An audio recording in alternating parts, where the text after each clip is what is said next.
Hey Ross World, my money makes money.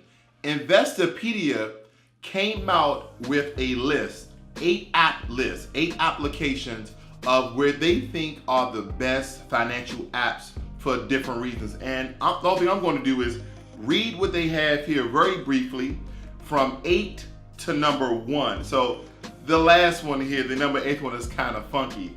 Venmo, best payment app for splitting the cost of a pizza with friends. You know how every time you're like, okay, who's gonna get the pizza? You gonna get the pizza? I'm gonna get the pizza? Does anyone have cash? No one really carries cash anymore. Now, some of us may carry cash because if you pay for your gas with your credit card, it's an extra upcharge, so you may have a couple of dollars on you, but you probably use that for gas and not pizza. So here's an app that you both can load your credit card information on, your debit card information, and not one person is paying for the pizza like, oh man, yeah, I'm gonna get you back. Hey girl, you know I got you.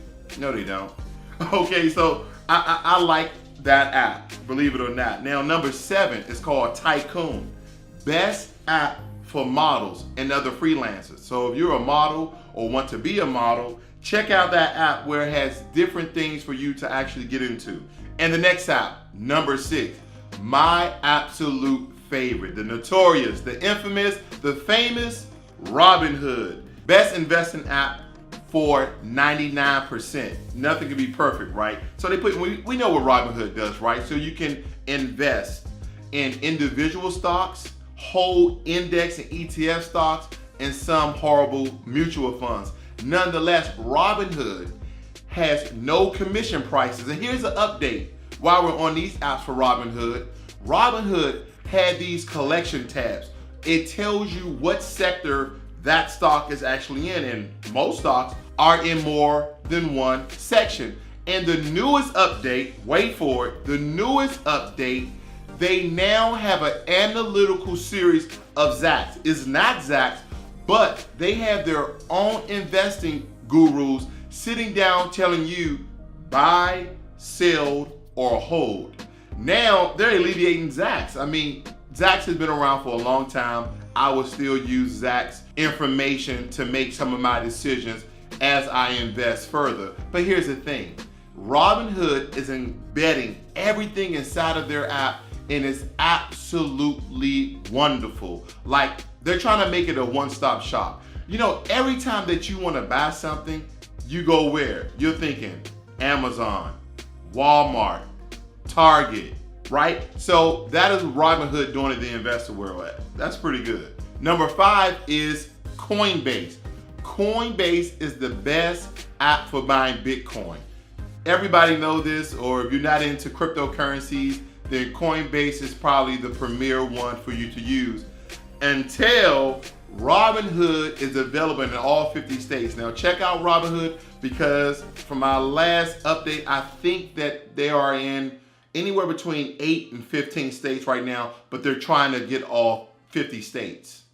Or is it 50 states? Number 4, Acorns. They rate Acorns the best app for painless savings. So Acorns is also an investing app, but we know Robinhood is a beast and they outrank Acorns. But when it comes to saving with micro investing and using those Acorns where they round up your account. So basically what that means is that, say for instance, you make a purchase, because all of this is connected to your bank accounts, your debit cards, and your credit cards. You make a purchase for $2.50. Acorns will then take an additional 50 cents to round that amount up to $3. So you are now saving that money and also micro investing. It's actually a great thing, and also have monthly allotments that you can say, okay, even with my Acorns that been drawing, it rounds up my account, right? I can still do 15, 25, 30, how much you want to actually withdraw from your account a month on top of your regular roundup. And that's what it's called, roundup investing, but it's also another great way of saving. Let's leave the investing to Robinhood and M1 Finance, because M1 Finance is totally free. Moving right along, guys. Number 3, Wally. Best app for tracking expenses. Best app for tracking expenses. Now, some of you, this is a great app because a lot of you don't want to track your saving, but you might want to track your expenses because it's killing your pocket. Now, last time I checked, Wally was only on iOS and not Android, so you may want to check that out. And if they don't have it, then go with someone else like YNAB. Let's continue on down this list. Number 2, you need a budget. Best app for getting out of debt. YNAB. Why you need a budget, or you need a budget. I like to say why you need a budget. But YNAB, YNAB, is why you need a budget app for getting out of debt. And we know the 4 tiers of money, guys. Debt, budget, saving, and investing. And everything that encompasses that is your credit. Those are very, very pertinent things. And for number 1, we have Mint.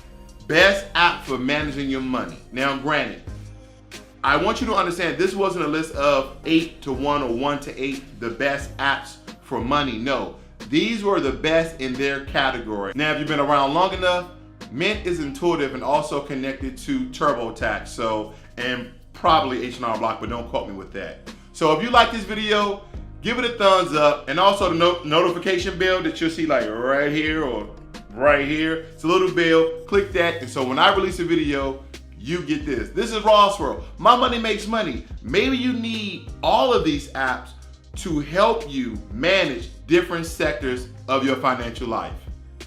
I'm out.